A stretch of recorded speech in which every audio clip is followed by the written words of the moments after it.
I saw this video on here. This gentleman was explaining in a scientific way how survival in these times means regulating your nervous system.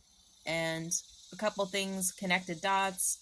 Someone took my dog in January, held her for a week, and then killed her and laid her on the side of the road.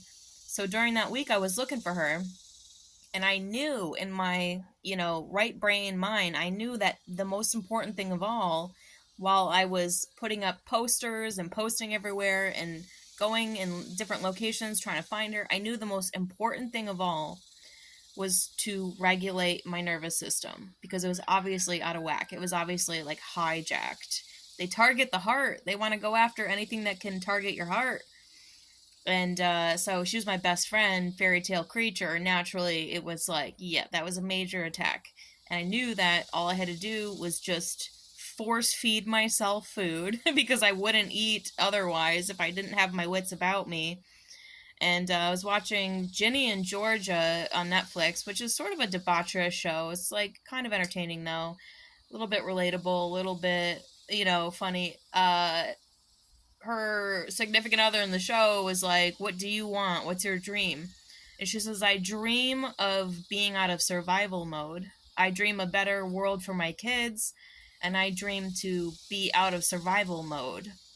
And I think a lot of us experience this for the most part.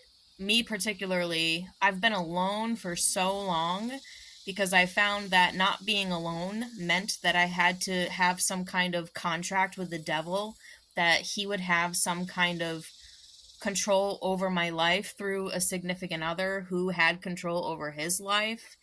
And I would never make these contracts. So I've been alone for 7 years at this point for the most part because I can't make these contracts. And so the other end of it is like you're alone. So I have PTSD about being alone. I didn't know that until recently, where I was like thinking about it and analyzing it and observing it. Yeah, when you're alone for so long, you don't realize that is traumatic. It's traumatic to be alone and like to have the only person you can rely on is yourself. Because I didn't talk to my family for a year when I was in my biggest crisis. I talk to them now, everything's great. But I definitely have PTSD of like having to do everything alone, and then also not always having the most money, where I needed outreach from the community, which brought my soul peace because strangers will help you so much. If you put your heart out there and you put your truth out there, they just come to you. Like God just sends angels. It doesn't really change the fact that you're still at the end of the day alone for a very long time. And yeah, I guess that after long periods of being alone, it gives you PTSD. So I really resonate with what this gentleman is saying, and I really wanted to just press this on regulating the nervous system. A lot of people avoid people in life and society in general. Like you can find pockets of society. You don't have to like get away from society entirely.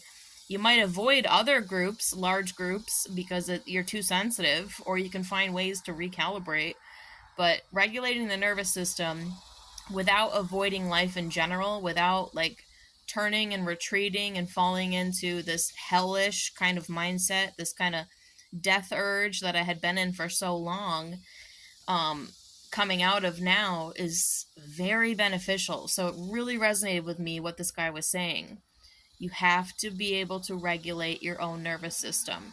The brain has to override the attacks of the nervous system. Logic has to override. It's not like logic is cutting out your nervous system. Women are very empathic. We're super psychic.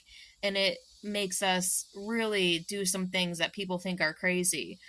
We also have to have the logic to ground the empath response, the nervous system response, and like survive the nervous system reaction with logic.